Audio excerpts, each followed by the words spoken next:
Vai ir kaut kāds rēķināts, kas ir maksimālais tas vēja parku apjoms, ko vispār Latvijā mums veselais saprāts pieļaut? Kas ir veselais saprāts? Lai tā nav, ka pa kuru logu skaties, propellers griežas. Piemēram, Latvijas enerģētikas stratēģijā līdz 2050. gadam ir plānots, ka sasniegs atjaunīgās enerģijas jaudas 7,5 gigavatus. Ja, kas, cik tagad ir tad salīdzinām? Latvenergo rīcībā, piemēram, Latvenergo rīcībā esošās jaudas, kas ir AR, ir 1500 pusotrs gigavats ir HESU, rupi sakot, un tad mēs šo skaitli dubultosim, plānojam apmēram dubultot ar jaunajām atjaunīgo resursu jaudām, bet ir stratēģijā paredzēts arī, ka patēriņš ļoti pieaugs, ja, tā kā ar to ir jārēķinās. Bet kas ir būtiski šajā atjaunīgo resursu attīstības procesā, protams, ka ir saprotams cilvēku bažas un ir tīpaši arī situācijā, kad mums šis ir kaut kas jauns. Mums vēja enerģija sāka attīstību būtībā tikai tagad, tādu ļoti intensīvu. Un, protams, cilvēki ir satraukšies arī par to, redzot, cik daudz visapkārt notiek ietekmes uz vidi novērtējumu procesu, kur ir milzīgas jaudas un ir bažas, ka tiks noklāta visa Latvija ar jauniem vēja ģeneratoriem.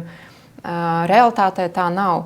Tas, ka tiek ierosinātas ietekmes uz vidi novērtējuma procedūras, arī mūsu pieredze, ka mēs sākam šo procesu ar diezgan lielu turbīnu skaitu, pieņemsim 60. Ja? Un tad šajā procesā beidzam mēs šo procesu ar vairāk kārtu, mazāku turbīnu skaitu. Varbūt pat ar 5, jo ir ļoti daudz dažādu apstākļu, kas ir jāņem vērā, gan attālums līdz dzīvojamām mājām, gan dažādi, biotopi, putnu izpētes tiek veiktas pat 2 gadus pirms IVN noslēguma.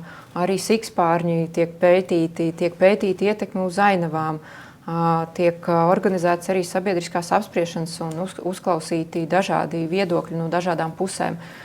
Jāņem vērā, ka arī ir noteikti aizsardzības ministrijas ierobežojumi, kur nav atļauta vairākās teritorijās valstī vēja parku būvniecība.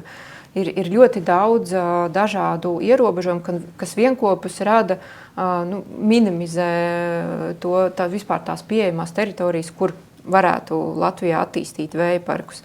Tādēļ tās bažas, ka šo elektrostaciju attīstība būs ārpus saprāta robežām, tās nav pamatotas, jo tiešām ļoti daudz, kas no šīm turbīnām arī tiek atsijāts un arī pie veiksmīgi noslēgta ietekmes uz vidi novērtējuma procesa, arī tad vēl ir nākamās procedūras un arī finansējuma pieejamība, arī būvniecības procesa plānošana. Tas nenozīmē, ka šis konkrētais vējparks arī nonāks līdz būvniecībai.